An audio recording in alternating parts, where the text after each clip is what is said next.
Hello, welcome everybody. Welcome to another edition of Vikings Spin. I'm your host, Jason Wisniewski, and we've got a special guest with us today. Um, Mike Castellino is with us. We're going to discuss some mock drafts and what the Vikings have done in free agency so far to address their needs heading into the draft here later on this month. And both Mike and I have come up with a couple of mock draft versions that we're going to talk about uh, for the Vikings here. So, Mike, I understand you're a Canadian Vikings fan. Is that Yeah, right? correct. Yeah. All right. Sure. Um, all right. So you've got a mock draft, and I've got a mock draft. Before we dive into those, I just want to touch on and get your thoughts on what the Vikings have done in free agency here.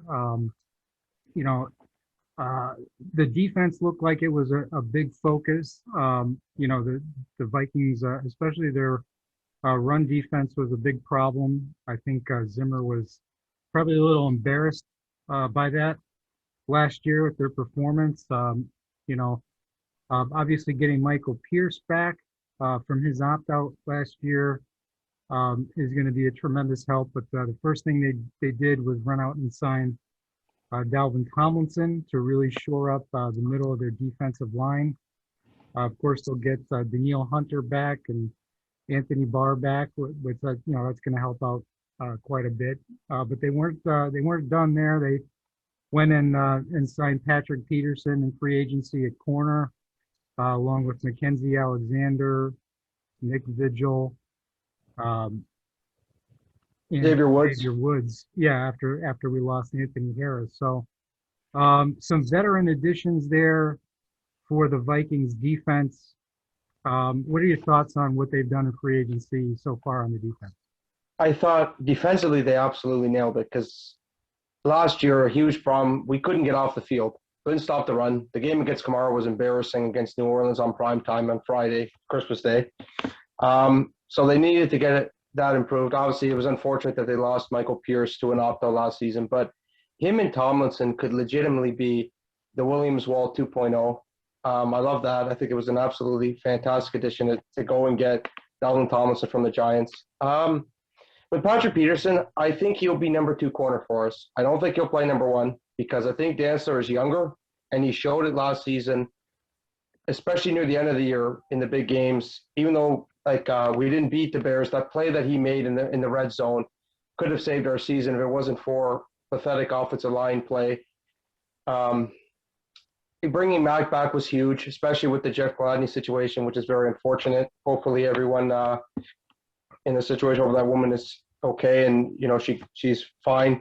If he made a poor decision, then, may the law take care of that in its own right? So then Xavier Woods filling the hole of Anthony Harris, I think he's awesome. I think the Cowboys will miss him. And I think that with adding Nick Vigil, he's a good special teams player, and he's going to play, I think, pretty well. He'll help us in the run game, and I know that he's not usually a starter. I know he started some games in his career, and I think he started some for the Chargers last season. I know he played for Cincinnati before that.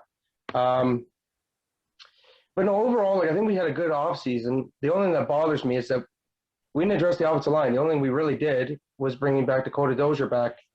And I would imagine that's something we can obviously get into more when the mock drafts. But it was not good enough on that side of the end. That's the one thing that, for me, that's my one sticking point is the fact that all we did was add Mason Cole in a trade from Arizona for a 6th-round compensatory pick from losing Mac Alexander the year previous to Cincinnati. I think Mason Cole is a decent player. He's a starter. He was a starting center for 3 years for the Cardinals, but we don't really know what he is as a guard. He had 2 really solid games against San Francisco and Tampa Bay 2019. But for me, that was the one sticking point that will bother me, and you'll see that in my mock draft, that we need to address the offensive line. And that's something that Rick has been poor at overall in his tenure, in my opinion. One of the only things that I could say about Rick Spielman and Mike Zimmer that they have not been able to find consistently is interior offensive line. Yeah, I have to agree with you basically on all of your points there. Mason Cole can probably compete for a spot if need be. It'd be nice if he's the swing interior backup at center and guards ideally. Um, but you definitely want to see, you'd like to see some more competition added, and hopefully our mock drafts can address that, and maybe the Vikings will be thinking the same way in terms of that in the draft. I know they do still have some money that they can spend, Yes. and so a little bit more will become available too after Kyle Rudolph's cap money becomes available June 1st. So it'll be interesting to see what they'll do. But I think they're probably looking at the draft to see how that falls first before they decide to spend the rest of their money. I agree. And the thing is, wholeheartedly, because I don't want to get too much into free agency, but there are still some guards available. Trey Turner, who I know would be a bit of a reclamation project, but I'd still take a chance on having him over. Because the thing is, for me, we do need to add depth at guard. Like, I don't want to trust. No disrespect to any of these players, but Kyle Hinton, we have no idea what he is. He was like a 6th or 7th round pick, and then Oli Udoh was another late round pick. And then you've got Samia, who we can all probably agree is probably a bust in the 4th round out of Oklahoma. And then, Dozier pretty much. Obviously, Ezra Cleveland's the only good interior lineman that we have, but he might swing to tackle this season, right? Depending on what happens in the draft. So, yeah. Right. Yep. No, I agree. Well, yeah, let's get right down to it then, Mike. What do you have here going on in your mock draft here as the Vikings come up to 14? Are you making any trades? Are you picking? Yeah. What's going on? So what's happening is I think that we're going to trade out a 14. I'm just because in the Zimmer or not sorry, well, Zimmer and Spillman, but the Spillman's career shows in the draft when he doesn't have a 2nd round pick, it's because he has multiple ones. So I think he's going to trade down here. It's unfortunate that the Yannick Ngakoue trade didn't work out, but what I think they'll do is they're going to trade picks 14 and 90 to Washington in exchange for 19 and 51. Because I think, in my opinion, I have one of the Alabama receivers, Devontae Smith, Jalen Waddle, possibly Micah Parsons, the linebacker from Penn State, or even a crazy scenario, because I have seen him teeter as the last quarterback. I wouldn't be shocked if Trey Lance fell to 14. I know that sounds a little bit crazy. I know Vikings fans want to jump on Kirk Cousins leaving and all that, but to me, I would trade out if a high-end player is there and a team wants to trade out with us and we can acquire a second, I would do it in a heartbeat. And what I then have happening is at pick 19, I was taking Elijah Vera Tucker out of USC. I think he's everything we need. He was PFF's #1 pass blocking guard in 2019. He has position flexibility. Obviously, he could play left tackle. He could play left guard. But personally, I prefer him to play at left guard. And you could see that if you go and I watched his tape against Notre Dame. And the guy as a pass blocker is extremely dominant. When he gets your hands on you, you're not going anywhere in the pass protection game, especially as an interior guard. He's an absolute mover. And he's exactly what this Vikings team needs. They need to fill the void in the offensive line, in the trenches. And they did that in free agency defensively, right? They addressed the trenches. Defensively, they need to do that offensively, and that's how I have this draft starting out. So, Elijah Vera Tucker, I absolutely want him. He's my #1 favorite player. I know some people want us to take Dara Shaw or Rashad Slater if they fall there at 14, but personally, I prefer to trade down and get a guard because there's examples of players who people consider to go too high, like when Brandon Sheriff went to Washington, 5th overall out of Iowa years ago. People said that was probably a reach. He's a guard, but look what he's done. He stabilized that guard spot for such a long time, and they franchised him because how good of a player he is. He's the highest paid guard in football pretty much every year, or top there, because he's just such a solid player for that passing game. You could see it for Washington. As bad as a team as they are at times offensively, he's one of their mainstays, and that's why I think Elijah Vera Tucker would be if he landed in the purple and gold. Yeah, I agree with that assessment. I think now this is going to be my 4th mock draft version. I did have a similar scenario there with Washington in a previous mock draft, and I took Vera Tucker. So That could very well happen, depending on what happens with these quarterbacks that are dropping. Definitely, Washington is in the market for a franchise quarterback, so there definitely could be a situation where that comes up, Mike. So your scenario, definitely has a chance of happening.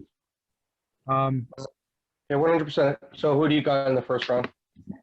yeah, for mine, I did, um, we'll see if there's a trade partner like this. I know I've done the Washington trade before, so I wanted to do something a little different. I had them going a little bit lower here, with a trade with Tennessee.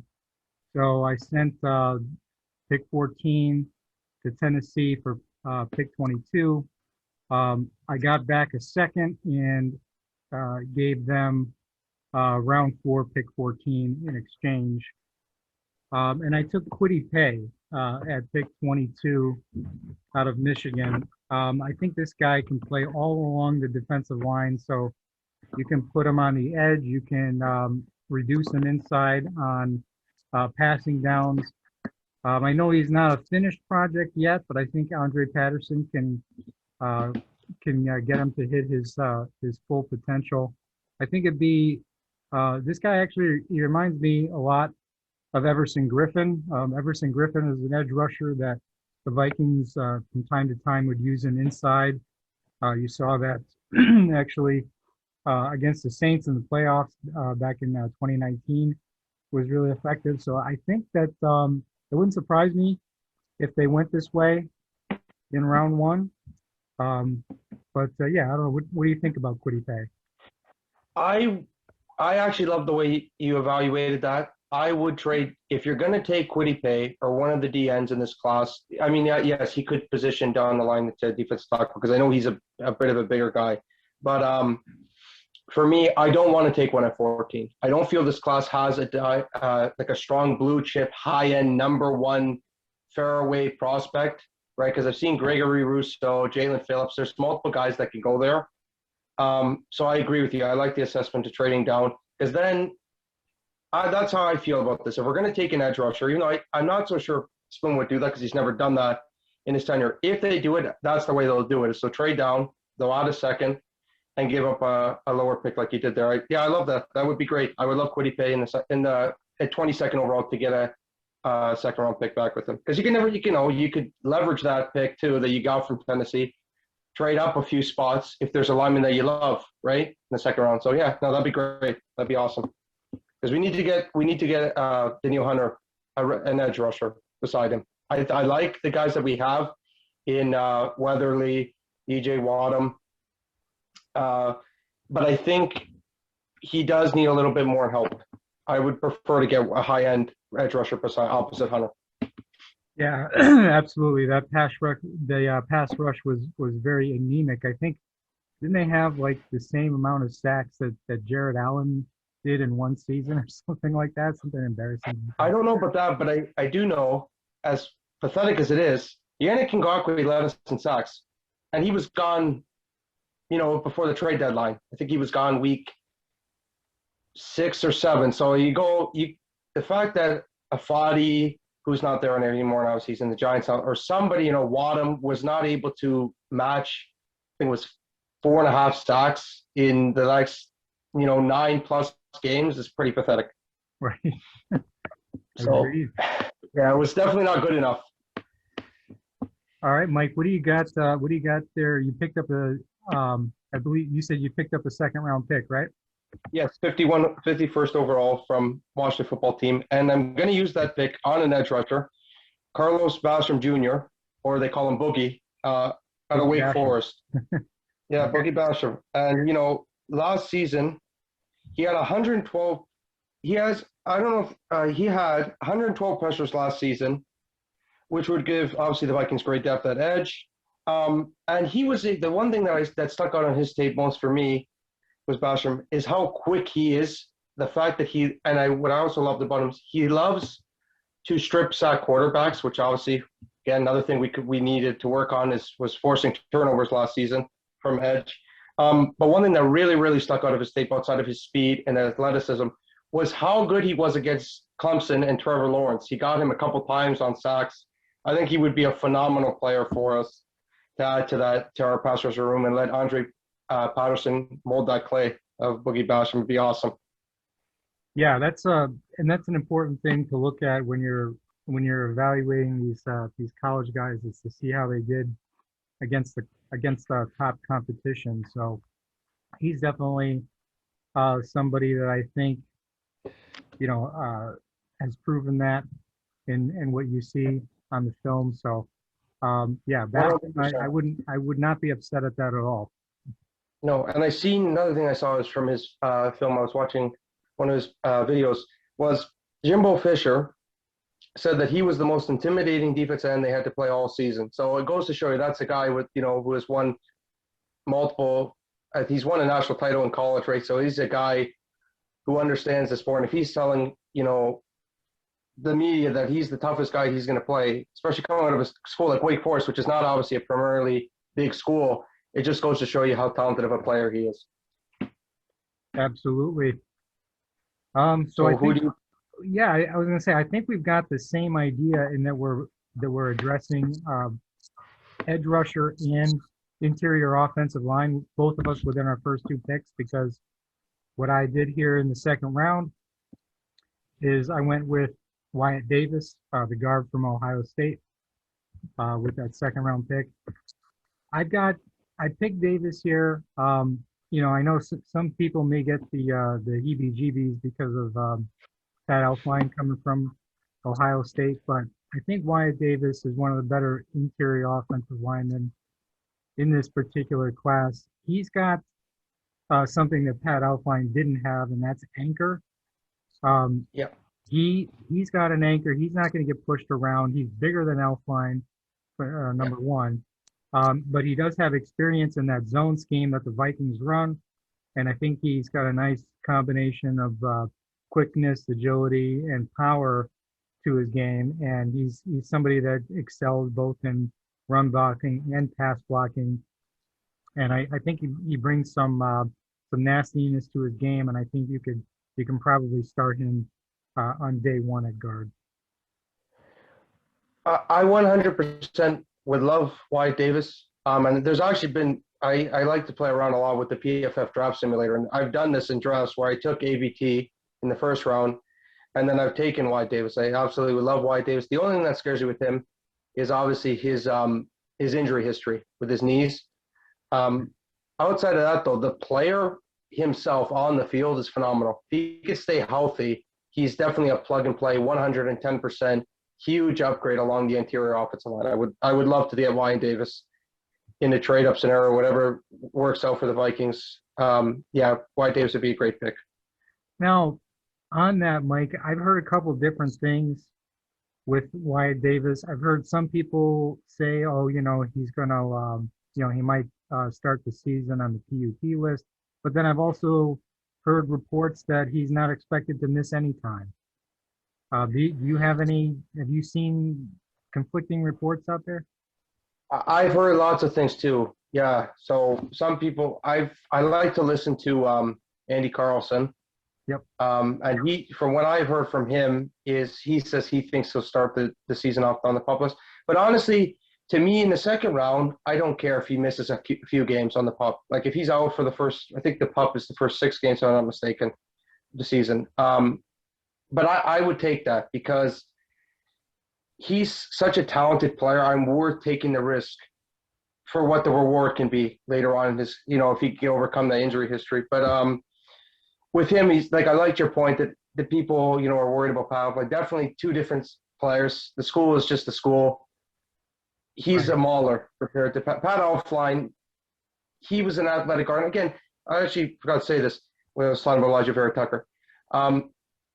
ABT and Wyatt Davis, I think, would be great scheme fits. But to me, I'm not as worried about that as just getting good interior alignment because I'm sick of the Vikings worrying about does he fit the scheme or not.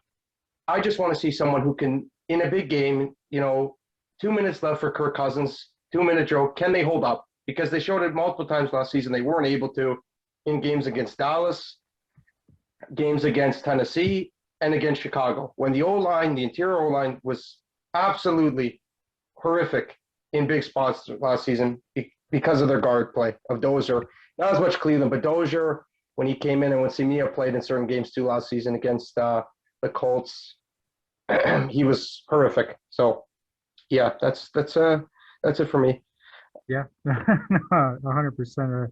I could rant on for about an hour about just the offensive line. Oh yeah, no, I'm right with you there about scheme, and I'm sure we can have a whole hour conversation about Rick Dennison. But, Yeah. yeah. Oh boy. All right, let's hope for the best, though. All right, let's move on here. What do you got next?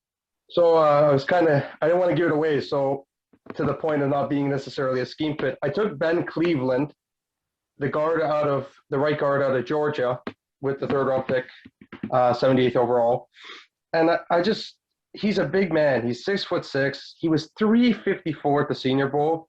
But again, he's another tremendous pass blocker, only giving up 13 pressures on 606 pass blocking snaps over 3 years at the University of Georgia. His national title game a couple years ago against Alabama was phenomenal outside of one play. Again, him and Elijah Vera-Tucker would cement this O-line so well, and it would give the flexibility to allow Ezra Cleveland to just seamlessly move to left tackle and allow him to do what he did at Boise State, which was be one of the best left tackles in the collegiate game. Now it would hopefully translate over to the NFL. Yeah, I would definitely like to see what Ezra Cleveland can do at left tackle. I thought that was the plan for him when they drafted him. So, I understand he was able to go in there at guard and perform pretty well.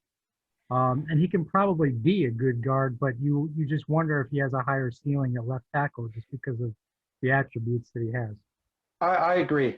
I agree with you. I think he is actually, if they stuck him and left him at right guard or left guard, wherever they want to put him, if they got a Darrish Slater, he would be great. But I agree with you. I think his best performance would be at left tackle, because you saw at times his anchor is not always the best.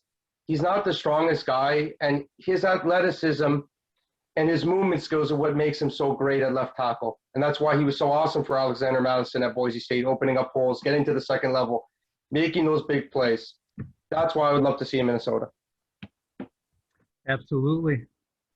Well, here what I got going on here in round 3. I know this player is probably not going to see the field all that much this year, but with the Jeff Gladney situation being what it is, and the possibility that Gladney might not play another snap for the Vikings, I went cornerback here with Paulson Adebo from Stanford, 6'1", 198, long corner. He would have the luxury, obviously he's not going to play very much this season outside of maybe on special teams and just being a depth guy. But, they have the luxury with Patrick Peterson, Cameron Dantzler. Those are going to be your starters, Mackenzie Alexander in the slot. And then you're probably going to have Mike Hughes and Harrison Hand off the bench first. But this kid, he's one of those big corners that's got good ball skills. He can probably handle the more physical, taller receivers. Once he's more refined. But it's you got to think that their roster planning probably included Jeff Gladney. So I don't think they're going to go with a cornerback in the 1st or 2nd round, but maybe the 3rd or 4th round might be somewhere where they might pluck one. I 100% agree. And with the Vikings, they have had some bad luck with injuries in the past. With Xavier Rose's cramping back in the day. So I would not mind getting one, a corner to add to the secondary, especially we don't know, right? It's uncertain. And that, we're going to let that play on. And the draft will show that ultimately if the Vikings believe he'll come back or not, depending on what they're hearing in the situation, But they absolutely, I would love Paulson Adebo out of Stanford, so it'd be great. All right, moving on to the next pick. What do you got for us, Mike? Funny enough, I had him going a little bit further down at pick 119. I had Paulson Adebo, the cornerback out of Stanford. Oh, Um, so you kind of said a lot of the things that I was going to say, right? He's a big, lengthy corner. I have him going down maybe a little bit more, and I kind of followed PFF, and I know they're a little bit controversial, and not everyone agrees with PFF, but I kind of followed their ranking. So I have him a little bit more down. The draft board, like you said, he's a great height for a corner. He's 6'1". He's got great hand skills, like you said, right with his hands. He had 8 interceptions in 22 games at Stanford. He's got great burst, so he can stop throws at all 3 levels of the field, short, intermediate, and long. But yeah, you said a lot of the things for me because I'm going a little bit earlier. But I guess with this class of corners, I wouldn't be surprised if a guy who we have going slightly higher could fall, right? But yeah, I agree with you. The Vikings should add a corner in the secondary, 100%. So that's what I have happening in the 4th round at pick 119. all right. I got I got one left here. This other trade that I had for my next pick. I had Spielman because I still had this 3rd round pick 26, and so I said, okay, well, Rick's going to do his annual trade down in round 3 to pick up another day 3 pick. So sometimes I agree with those, sometimes I don't, but I didn't go down too far. I just dropped down 4 spots so I'm still in the 3rd round. So this is pick 30 of the 3rd round, so that would be 94 overall, I think. Okay. And I got Tutu Atwell out of Louisville, the slot receiver. Okay. Here with he ran a 4.32 and a 40, 6.87 cone, 3 cone. He's definitely slot only, but he's really effective. Obviously on the deep balls, he can take a short pass and break them. He's got pretty reliable hands too, so this is a guy that could come in and challenge Chad Beebe for that 3rd receiver spot and add another dimension to the passing game. Kind of like when they had Aldrick Robertson here for a short time. That's awesome deep ball guy for Cousins. Yeah, I mean, it was, just, and I think a guy like this could really excel with so much attention is going to be paid to Justin Jefferson and Adam Thielen. I think there's going to be a lot of bracketing going on where you can have a fast guy like this really take advantage of that. I agree. I would love to. That's what I want to add as a slot receiver. They need to open the field for Thielen and Jefferson. I think they do need to add a 3rd piece. And no disrespect to Chad Beebe, legendary Don Beebe from the Bills, right? His father. And he has receiving ability. I actually want to keep him on the roster.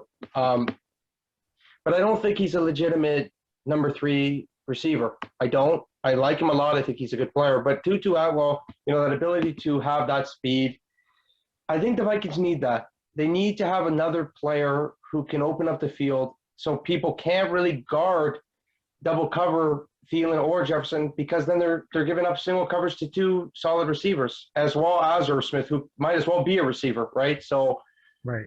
No, I would love that. That'd be great. Yeah, I mean, this as constructed, it's a very good offense, but I mean, if you add a dimension like this, I really think it could be a dominant offense. Yep, 100%. And that's where it goes hand in hand with the offensive line, right? You get that offensive line, then you can go for a skill position player. I agree wholeheartedly. So for me, with the 2nd, 4th round pick that we possess, at 125, I took Bobby Brown, the 3rd, for the Texas defensive tackle out of Texas A&M. Okay. He's always low to the ball. He has great leverage when escaping center blocks. So, right, when a guy's in his face, he's able to get out. He's able to attack. One thing that really stood out for me was his speed. He's 6'4", 321, but he runs really quick. And a game that really part that I really saw that was in a game was against Florida and Kyle Trask, who could be a 2nd round pick this draft, right? He's supposed to be the 6th quarterback off the board. So some people believe in him. seen the Saints like him a lot. He was able to get to him really fast and bring him down. I would love to see the Vikings add a defense tackle because I really obviously love our defense tackles in Pierce and in Delvin Tomlinson. But one thing slightly I'd like to add on third down is maybe you could take Michael Pierce out on third down, third and longs, right? And if you could have Delvin Tomlinson beside a Bobby Brown, who could just, even if as a rookie, if he just pass rushes on third down with his explosiveness, he flies off the tape. Yeah, I would love it. Absolutely love it. Yeah, that's definitely an element that that I'm thinking of. I'm addressing it a little bit later, but Bobby Brown would be a phenomenal addition, I think. Just to And get upfield sorry, I and don't get want after to. One thing I do want to say is I don't know if he'll be there at 125, but if he is, I think it'd be just a phenomenal value. it. Absolutely, absolutely. Yeah, I'm in here. My next one here in I'm fourth round, pick 20 of round 4. I got Richard LeCount, the safety from Georgia. 5'11", 196. Could probably put on a few pounds to hold up in a run game, but he's not afraid to hit, which is good. You got to have the attitude. Number one, I like him in zone coverage.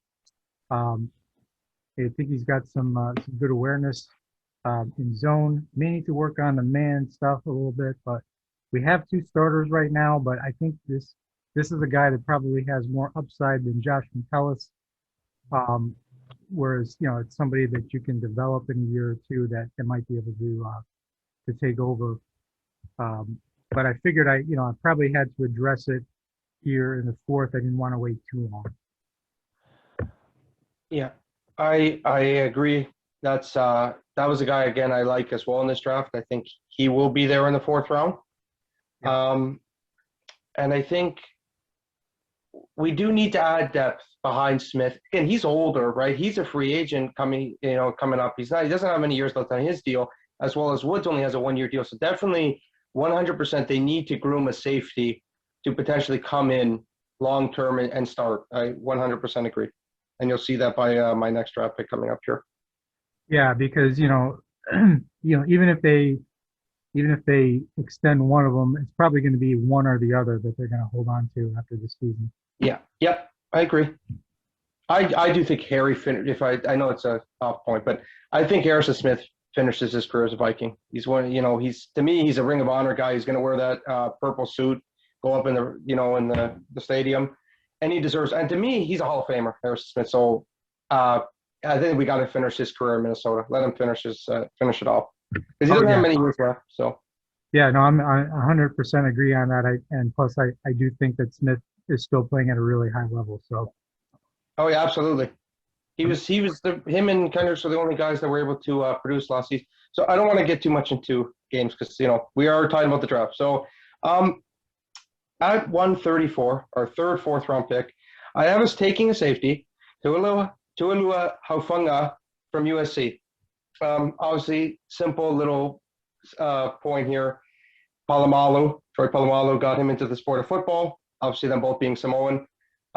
He had phenomenal, great production last season, considering the short season, right? With COVID and all that stuff. 2024 INTs and 2 forced fumbles. He's got great size for a box safety. He's got very good tackling, so he helps avoid yak yards. And his ball skills at high point situations are phenomenal. He will not drop plays like Chris Jones dropping that pass before earlier this season against, I want to say it was Dallas. I know he's a corner, but the ability to high point a ball, pick it off, and it's something that this team does need, like you said before. We need to groom a safety behind Smith and Woods because I think one of them will not be here next season. So they definitely need to develop a guy, and I have it as Hufanga. Yeah, I actually had him in a previous mock draft. Really loved his ability, like you said, in the box, really, solid tackler and things like that. So, yeah, I would absolutely be on board with him. Like I said, had him in a previous mock, so I'm definitely a fan. One last point is Hufanga. I don't know if you saw it. He had a phenomenally cool hurdle against Washington State in 2020. Absolutely. And he almost went for a pick six on the same play. So he's a great athlete. Absolutely. My next pick here, I had a similar idea about a pass rushing defensive tackle. My guy's probably a little bit more one-dimensional here, where I picked him. Darius Stills out of West Virginia. Um, you know, you'll hear some people say he's undersized, which he probably is. Um, maybe like Tom Johnson was here for us for a little while. But he's definitely a nickel rusher. But he does play that role very well, getting up the field to push the pocket. Somebody you can bring in on third down out of West Virginia. Good old, I like the good old Sebastian Thunderbucket reference there with Tom Johnson. But I agree. We have the same idea with defensive tackle. I think Bobby Brown for the third is a little bit more explosive. But again, I agree. They do need to add a guy in the interior defensive line that can pass rush exclusively on third down, because that's not a huge strength of Michael Pierce. He's a dominant man. He's a beast, but that's not what his bread and butter is. So yeah, I agree with you. I'd like to add a pass rushing defensive tackle in the draft in the mid rounds, day 3, right, or late day 2. Yeah. Yeah, I mean, and I know that they've had Hercules Mataafa in that role. Jalen Holmes, they've tried going back and forth between defensive end, defensive tackle. James Lynch, they gave him the shot, not too much of a shot, but he played a little bit last year. So I guess maybe just adding another piece in there to just try to make the cream rise to the top. Mm-hmm. No, I agree. I think, and I'm a big fan of my follow on Twitter. I'm not so sure if Hercules tracks this roster. Yeah. So James Lynch, to me, we only got a very small glimpse of him. I'd love to see what he can bring. I remember the game against Seattle when they actually allowed him to play in pass rush snaps. He got home and he sacked one of the most elusive quarterbacks in the game in Russell Wilson. So again, yeah, I agree with you. I'd like to add another defensive tackle to help James Lynch as well. So to have some more in depth. Yep. Absolutely. For me, in the last 4th round pick that we have here, at pick 143, I was thinking a quarterback, Jamie Newman, technically out of Georgia, but to me it's Wake Forest. He never played for Georgia because he opted out. So I love his raw traits and his potential. Now, he does lack experience and consistency. To me, he's a very good RPO quarterback right out of the gate. And I feel like with his athleticism and power run game, we could use him similar to, I don't know if you saw it, but the Colts last year, and I get Philip Rivers and Kirk Cousins a little bit different, but not really. I don't want Kirk to take unnecessary shots on 3rd and 1, and it scares me when he does that. With Jamie Newman, I would love to use him like how the Colts used Brissett last season, where on 3rd and 1, he could just push the line and go because he's got speed. And you could see that on tape. He's a very quick passer. One thing that I do like about him, though, foremost more than anything else, is that he is pass first. He doesn't, when a play breaks down and there's a guy in his face, he doesn't want to run away. He wants to make the pass. And I think the mechanics might need a little bit of work. And again, consistency and reps, right? But that's why I think we need to add a quality number 2 quarterback. I'm sick and tired of having Kirk Cousins having nobody behind him. Because again, Kirk is phenomenal at staying healthy, right? But knock on wood, right? But in case a hit happens from the beasts in this division, right? We've got Khalil Mack in this division. Green Bay's got Zadarius Smith. So one hit away from a little minor knock, a Newman could actually come in and produce. Unlike, I don't really trust Nate Stanley. Not a big fan of Jake Browning out of Washington, the undrafted free agent for a couple of years ago. We need a solid, productive quarterback who can come in and actually bring something day one, which he does. He could be our 3rd down quarterback. And I would love that. I'd like to have a new dimension, some trick plays. You know what I mean? We're so generic on our offense. I think Clint Kubiak will change that this year. But I'd like to see some cool trickery, like how we used to use Linval Joseph back in the day as running back. Let's get creative because we could do it. We have such a dynamic offense. A player like Jamie Newman to our offense would be awesome. Yeah, I mean, you saw, and you mentioned the Colts, but also the Saints did a lot of things. They've done cool things with Taysom Hill in the past, and some of the stuff we've seen against us. Um, you know, in this particular draft, I didn't get one, but I had a previous draft where I got Kellen Mond. There's some debate about where he'll go. Is he a third round pick? Is he a second round pick? Is he a fourth round pick? Um, I guess we'll find out soon. But I do agree that the backup quarterback situation isn't very promising. We're just, they've been very fortunate that Cousins has not gone down at any point in his Vikings tenure. As of this recording, Sean Mannion has not been re-signed.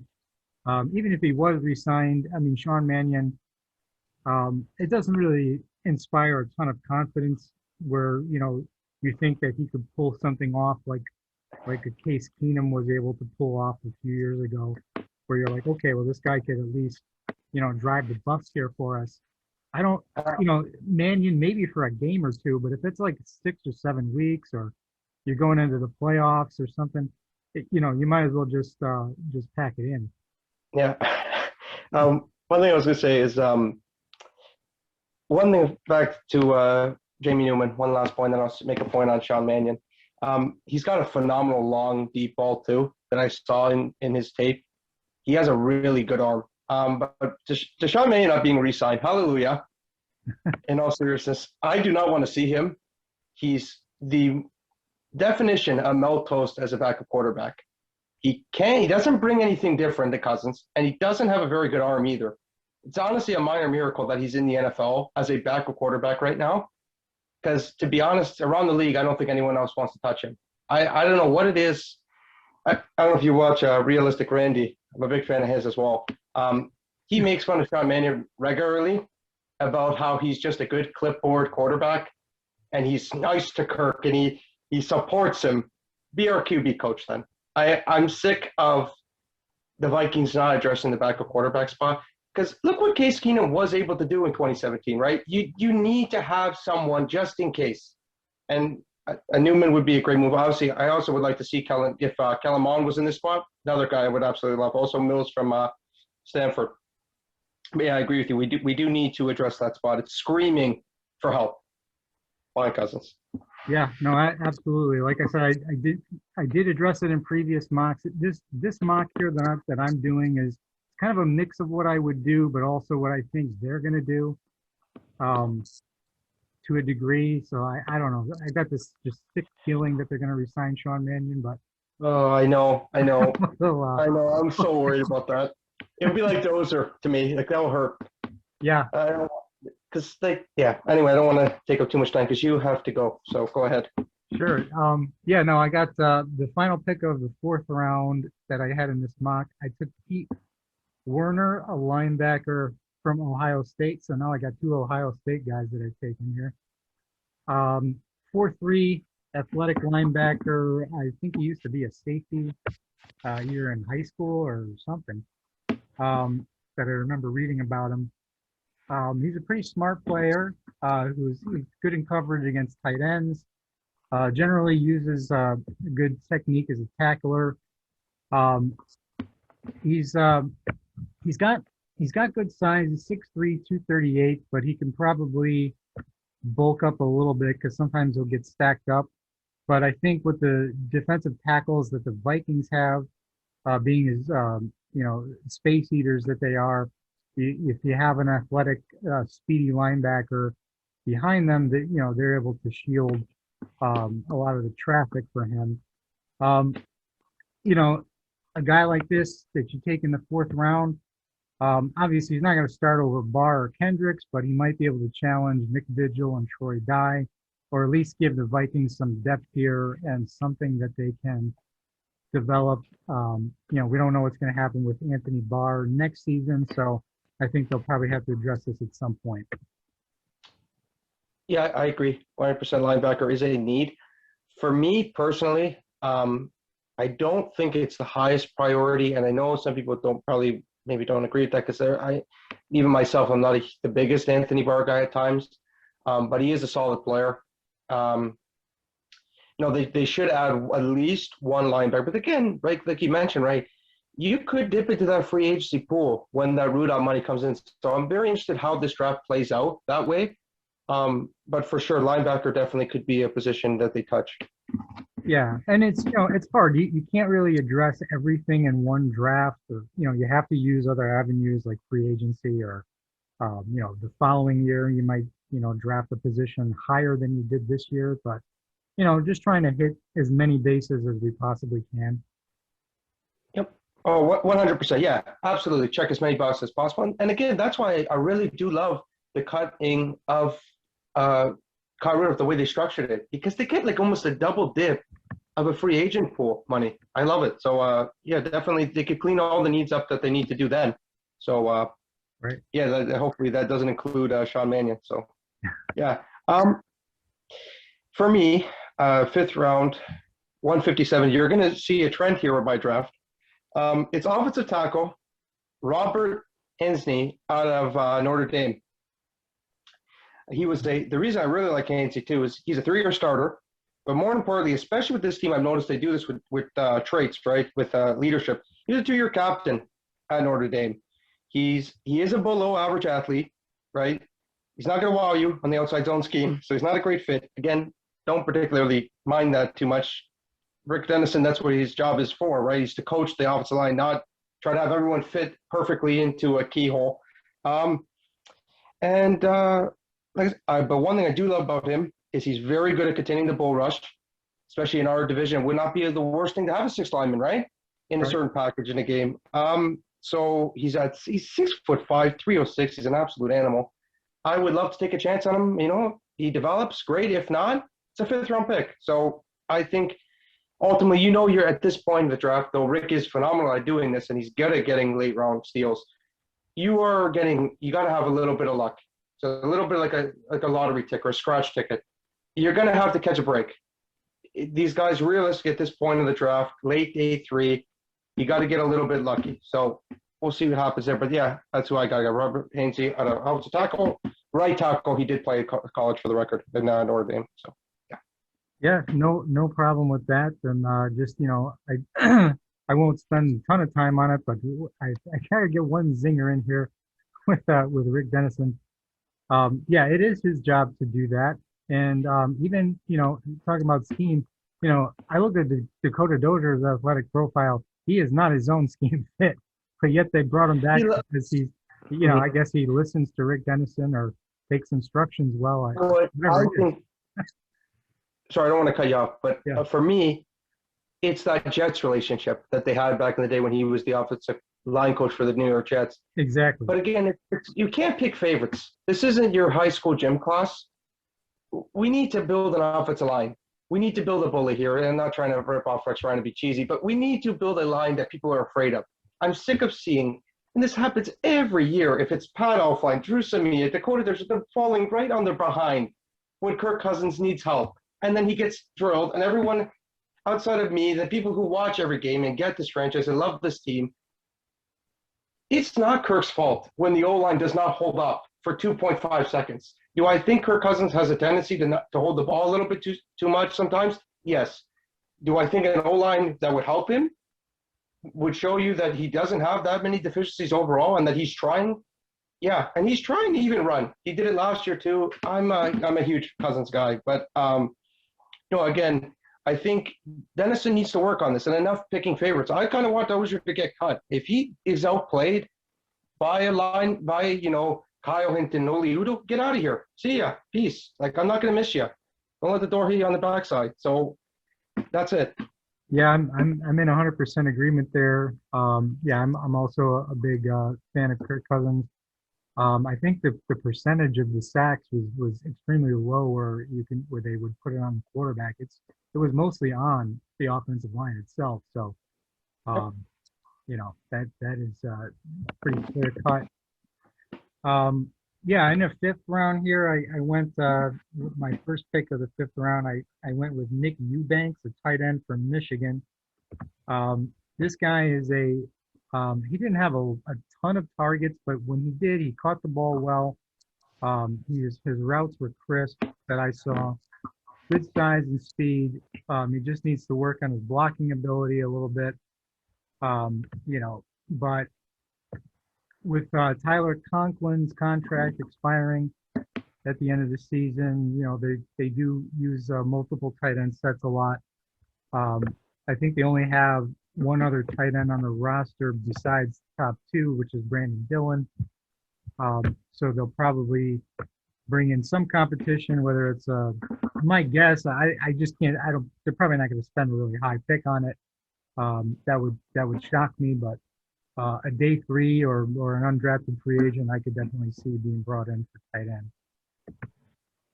Oh, yeah, 100%. I think we've done this before, right? McCool, Pruitt, Tyler Conklin was a late round tight end as well. I wouldn't hate it. I'm not against it at all because at the end of the day, but I would prefer to let Conklin have a chance to really shine as the number 2 tight end. But there's nothing wrong with making Brandon Dillon earn his spot. If they get a high priority free agent that they like or a late round yard board type pick selection, I'm good with that. I'm 100% good at it. Again, obviously we're going to differ opinion because you can only hit so many holes, right? Even with Rick's 10 picks that he loves to acquire, it's still almost impossible to get a position to check every box without a little bit of free agency to fill in the holes. Right. So 100%, yeah. I would love a tight end. All right. What do you got next for us, Mike? This is my funnest pick that I actually did, funny enough, because you can notice I don't have a lot of offensive weapons here outside of Jamie Newman. So my second fifth round pick at 168 took Demetric Felton, the running back / wide receiver out of UCLA. He obviously he has the potential as a hybrid running back and wide receiver. His comp is Theo Riddick, and I would love a Theo Riddick type player on this team. We remember him, because he played for the Lions. He was a quality player. The one thing I really do like about Felton, though, is he plays with unbridled energy and urgency. He looks smooth at the Senior Bowl in running routes. He has very good twitch, and you can tell that from his days of being a running back, his quick twitch and getting people to move and bite on a juke move, he's phenomenal on certain routes. I'd give him a shot at slot receiver. I know he's a little low here in the 5th round, but why not give it a chance? The Chiefs have been notorious for doing this with guys with upside in McCall Hardman and Tyreek Hill. I think he could be kind of a player like that for us. Now, he's not the fastest with a 4.55 40, but his ability as a running back, right, with his power, his balance, and his speed, because of his time as a running back that he utilizes as a receiver, I would absolutely love to see him. And furthermore, he has kick return experience. So why not possibly get KJ Osborne off this roster and fight with Amir Abdullah for kick return duties? Nothing wrong with that, because our kick return game was pretty anemic too last season. It was pretty poor. That was another problem that we had, right, with special teams. So I would love to get a new kick returner with explosiveness that can kind of give us a little bit of a vibe of a Cordero Patterson. He was not going to break one, but if you get an occasional good return, I would love it. Yeah, absolutely. The special teams was embarrassing, so I cannot have any problem with bringing in competition there. Like you said, a weapon like that you can use. A lot of these running back receiver hybrids come out and are used effectively across the league. So I don't see why we can't do it as well. Absolutely. No, I'd love to give it a shot. It'd be cool. So who do you got in the you're still in the 5th or 6th now? Yeah, I got one last pick in the 5th round here. I don't know if this guy is gonna last that long, but if he does, that would be great. This pick is David Moore, the offensive guard from Grambling. This is a bigger guard, 6'2", 330, but he moves very well. So I don't think he would have any problems in this scheme. He's showed a lot of explosiveness getting to the second level on the film that I've seen. Probably needs to work on his handwork, according to some of these reports, but I think the explosiveness and power that'd be worth developing. And so that would be that's my second offensive lineman selected so far here. Both of them going on the interior. Yeah, again, I would like to do a little dip in the offensive line. That's goal number 1 for me in this draft that I want to see from Spoonman, and nothing else is unacceptable to me. David Moore kind of gives me the feel of Kobe Gossett from Appalachian State back in the day. Right. Where, you take a chance on a small school kid with upside and you hope he hits for the interior guard play. wouldn't mind it. Again, why not have depth for guys like Mason Cole and Dakota Dozier to earn a job?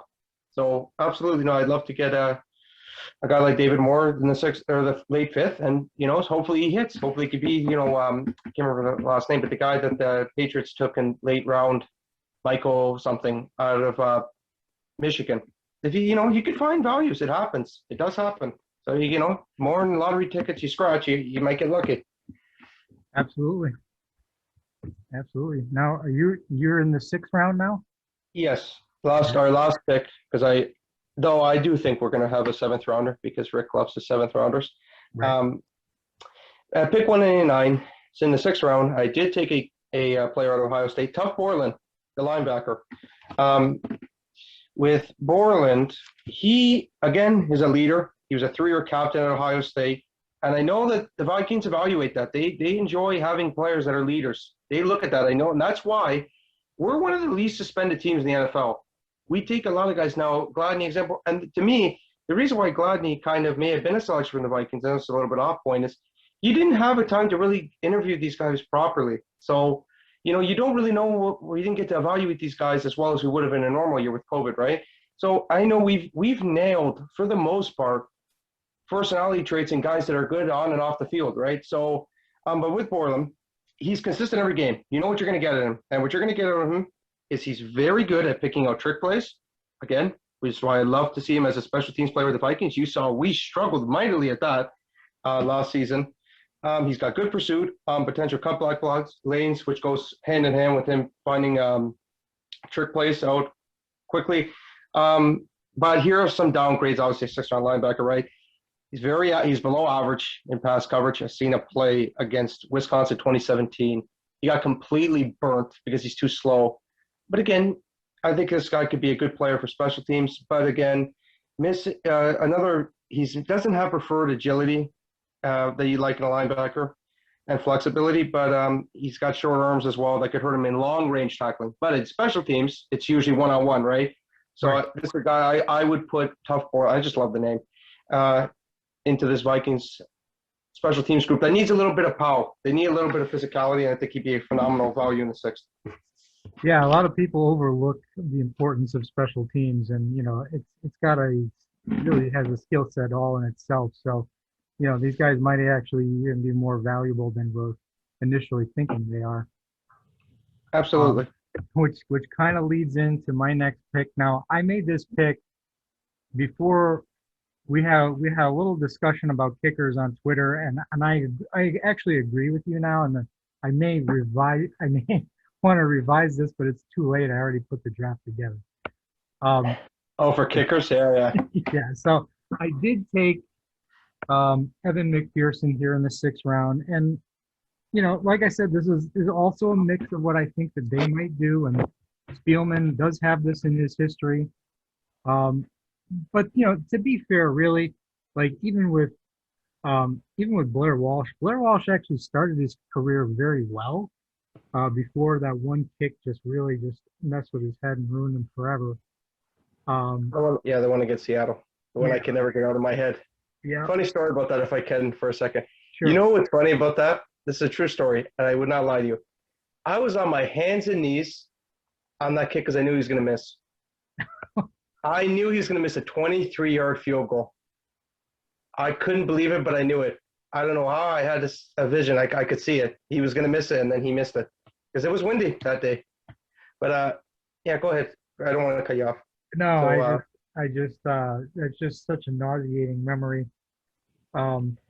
It's really just a shame, and like the point you made on Twitter was a really good point, actually. That maybe some of these drafted kickers feel the pressure. At least, probably that happened with Daniel Carlson. Now he's settled down since and become a good kicker for the Raiders. Yeah. But I think we took him in the fifth, right? Yes, we traded up to get him from the Jets. Yeah, so he was drafted even higher than Walsh was. Yes, he was. There was really no way that he wasn't going to win that kicking competition job in training camp. You don't spend a fifth round pick on a guy as your kicker and then he's not the guy.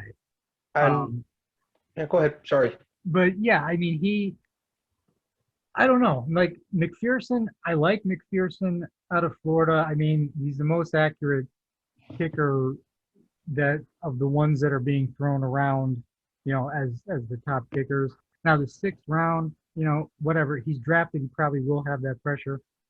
Um, but I don't know. I guess at this point, I just took the best kicker available from what I was reading.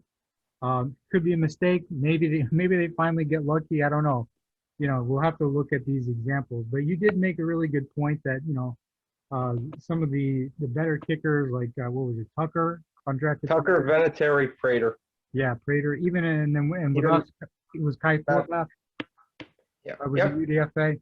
So Yep. maybe UDFA is the way to go. I must confess, I haven't done a deep dive really on too many kickers other than the top ones that are being thrown out there. But I said, okay, what the heck? It's a 6th round pick. So I won't really talk too much more about him, but that's what I did. You know, I think we're the only franchise, and it's sad. It really is just generally sad that we have to talk this much about the kicking position. New England had 2 kickers in 20 years, and we've had maybe feels like at least 10 in that time period, probably, if not more. But to my point with kickers, and I don't want to make this too long because it's disappointing. But with Walsh, I agree with you.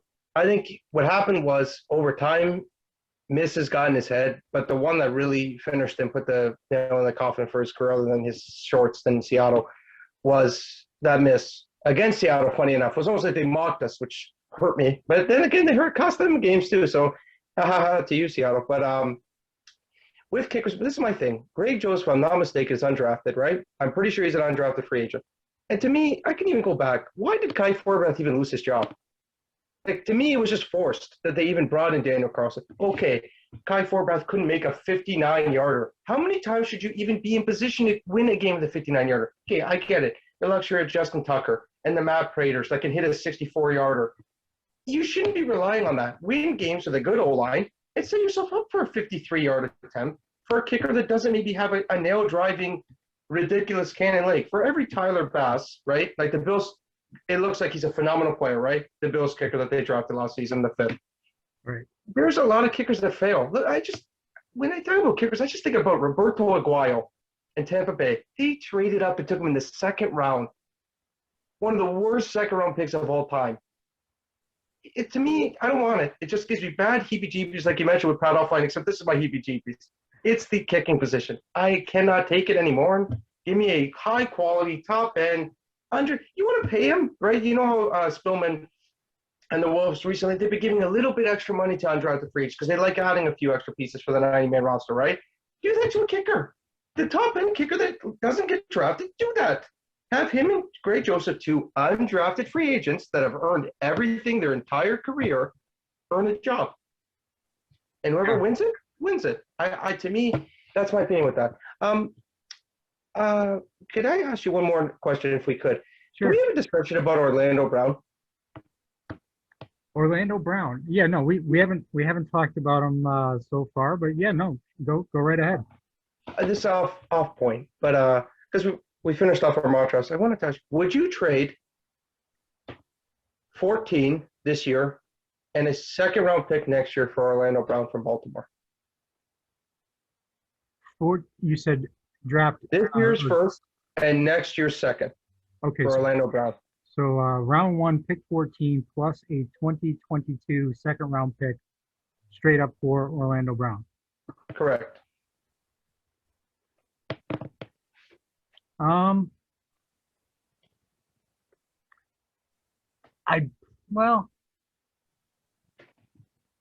might have to consider that.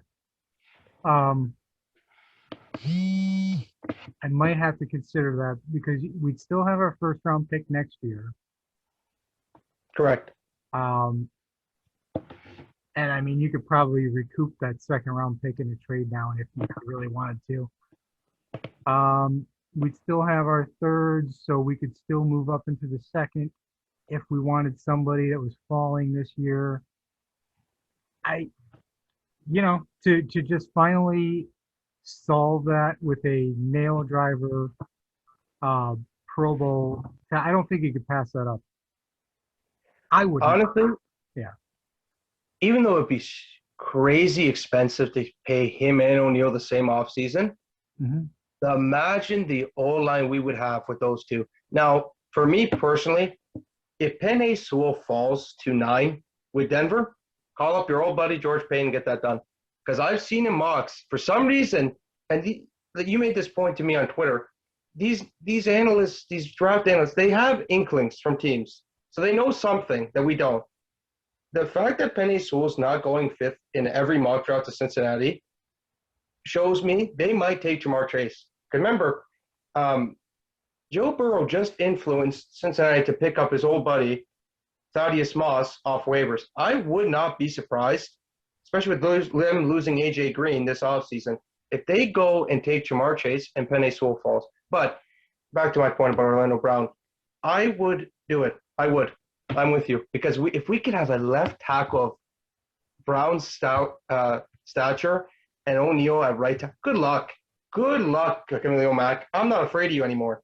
Because we have the top two tackles in the NFL, in my opinion, at that point. Two Bowlers, in my opinion. I don't care if O'Neal's never won. I don't know if he has. I can't remember. I didn't look it up. But two of the best tackles in football together on this O-line could be wonderful. Right, because you're basically, if you just keep the set or keep the first round pick, you're basically taking a player that you hope can be of that level, but you don't know. You know, Yeah. you Yeah, really don't 100%. know. Even with Sewell. Yeah, even with Sewell. Greg Robinson was a second overall pick back in the day out of Auburn. He was a huge bust. You're not guaranteed nothing. So for me, it'd be crazy expensive. And it'll be a lot of money. I would do it because Cousins blindside would love to see that. Now, mind you, respect to Riley Reef, even though got cut, he was very admirable. Brown would be a huge upgrade because the power that he possesses, again, guy doesn't fit the scheme, but that's why I mentioned him, specifically Orlando Brown. I don't care for that anymore. The scheme fit needs to stop that narrative.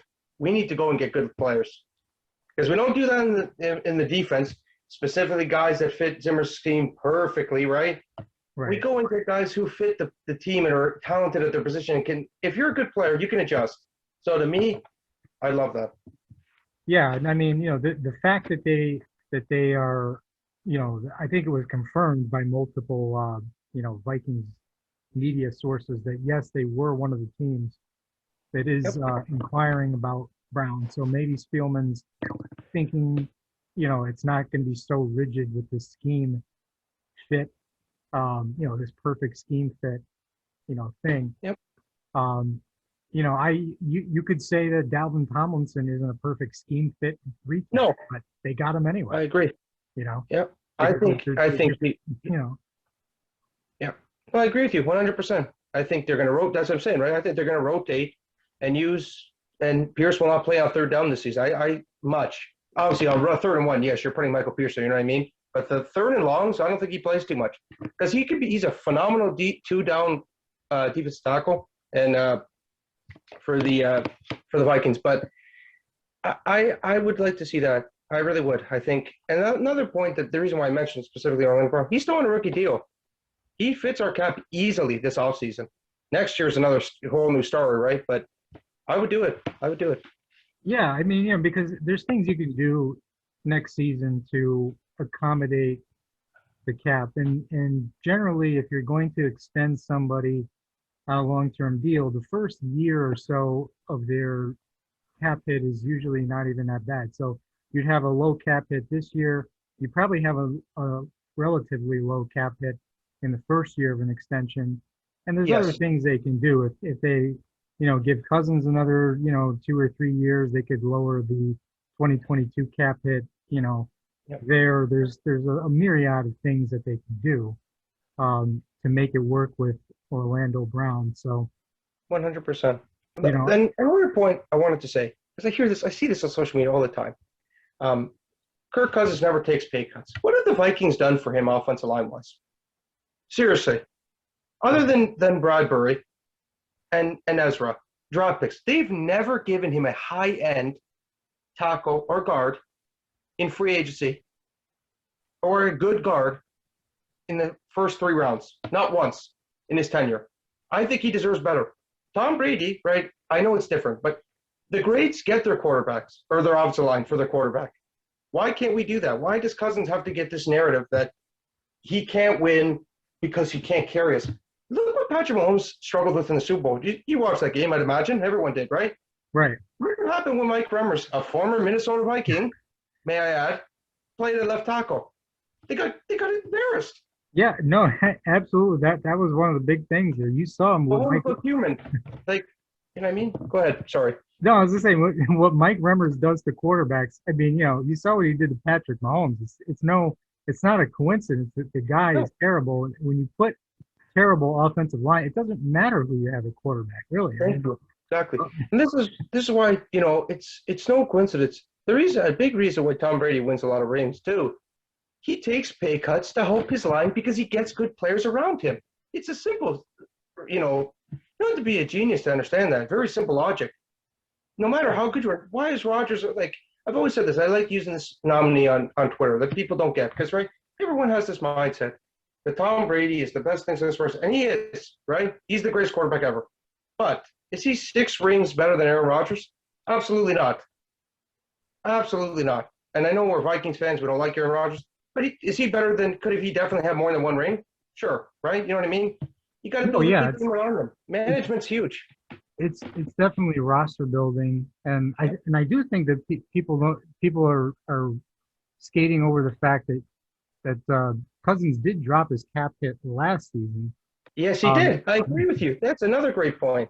So they still didn't get him alignment in free agency. They didn't use the money on. He didn't get anyone. Andrew Norwell, not Norwell. That was a different offseason. But there was guards out there. There was didn't even bring in like a Kelechi Osemele. They didn't bring in anyone. Not even a guy who could get cheap. Like this offseason was a great example of that. So countless guys. I think his name was Chris Jones. I can't remember his name, but he played for Carolina. He was a guard. He got nothing. He made the vet min, and he was an average 65 plus PFF grade player in the pass protection. Vikings don't do nothing. They go and bring Dakota Dozier back, who's the worst guard in football pass protection wise, pretty much in the entire league, outside of Drew Samia, who's also on our team. So, yeah. Yeah, I mean, we're to the point, Mike, where I'm hoping for a James Carpenter signing now.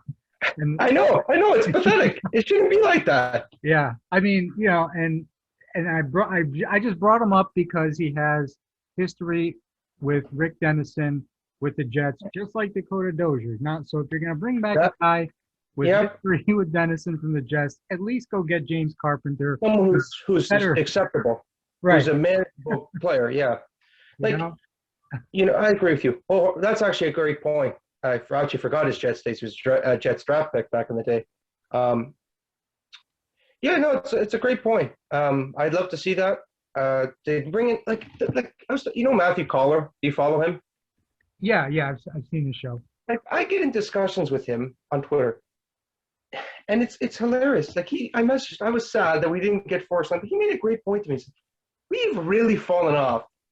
That we have to be sad about losing Forrest Lamp in free agency. We've gotten to that point in the interior guard play. It's crazy to me. And as well as, we celebrated Josh Klein because he was just a good, average player. That's all I'm asking for. You know what I mean? That it shouldn't be that hard.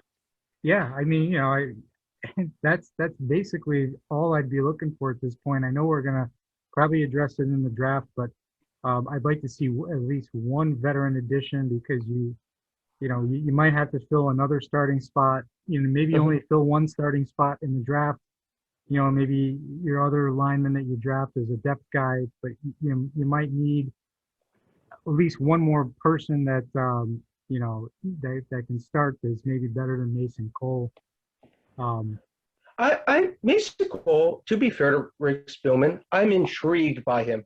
I saw his stats at left guard, and he has upside. But this is the key. Do not promise him a starting job. If he does it and is awesome in camp and in hopefully preseason, I miss preseason, believe it or not. I'm a huge geek for watching guys who, are the future of the franchise. Let's let him earn a job.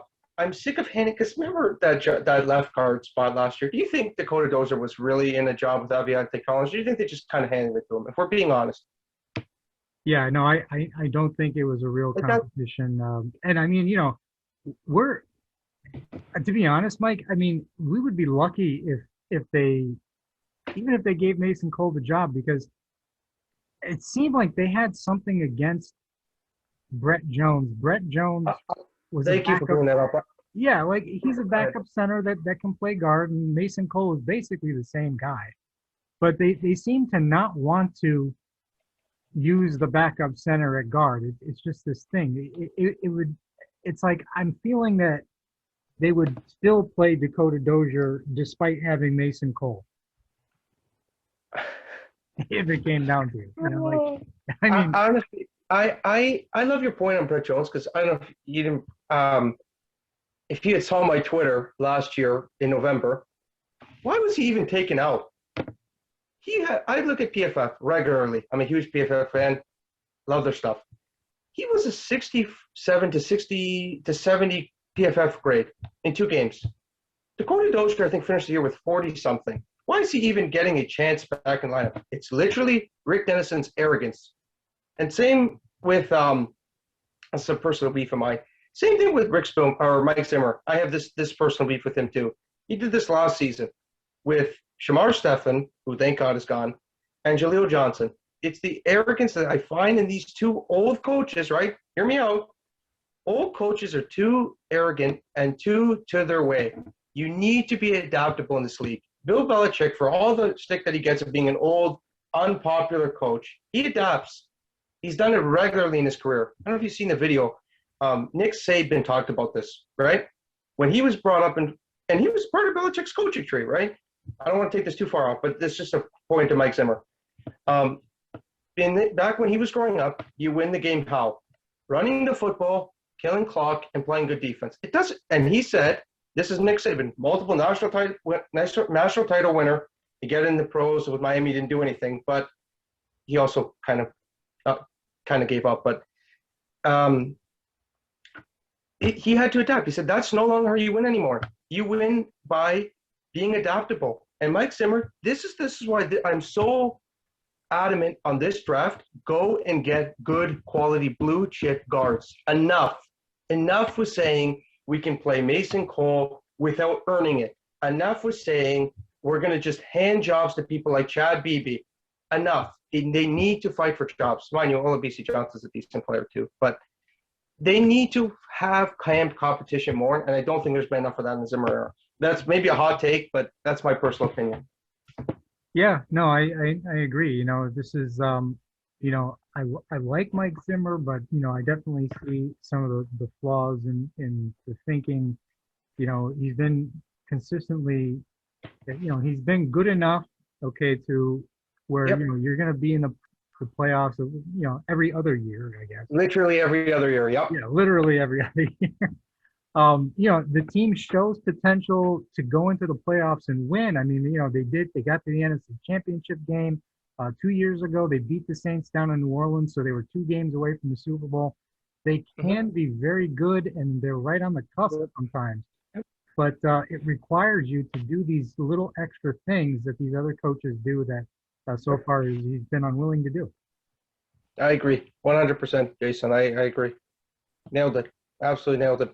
It's right on the nose, man. It's right on the nose. Like, they got to do it. If you want to win, right? Like, the Wolves, I like the Wolves, but sometimes they're too friendly and happy with being content. If you want to show, and I actually do think they may have done that this offseason.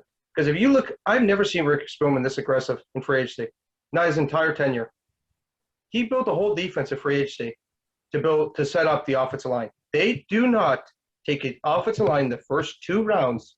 We're done. We're in the beginning, like, Cousins will get bashed. We're going to have no pass protection, and we're done. I'm sick of taking chances on 3rd-round guards. Now, Trey Smith, Ben Cleveland, great, right? If you get one of them. You don't want to rely on just one of those players. You need to double dip in this draft, for me. Or if you get Orlando Brown, right, and then you keep Ezra in right guard, so be it. But they need to make a big marquee move this offseason. in the draft. Sorry. No, absolutely. That and hopefully these mock drafts here that we put out provides some sort of roadmap um, to where they can get that done. Because if they follow, your draft or my draft outside the kicker, which we disagree with, right? Funny enough, but other than that, if they follow how our mock drafts work out, it could be different names, right? It doesn't need to be specifically who we said here, right? It could be Greg Rousseau, it could be Jalen Phillips, and it could be what's his name, Dylan Radis from North Dakota State, Trevor Jacobs. It doesn't really matter to me who it is. It needs to be a blue chip, high end prospect. But yeah, I think that's about it. Unless you have any other things that you want to talk about. No, that should pretty much wrap it up here. Sounds good. It was great talking with you, Mike. Nice talking to We you. Hopefully will, we do this again. Yeah, we'll have to think about doing this again. Maybe we'll do one more before the draft. We'll see. Sounds good. Just yeah. keep me. Let me know. Yeah, I'm more than happy to. This was very fun. I enjoyed this. All right. Well, thank you. Thank all of you guys for joining us here on another edition of Vikings Spin here pre-draft special. Just don't forget to follow us on YouTube, Twitter, and Facebook, and we will see you next time. Peace.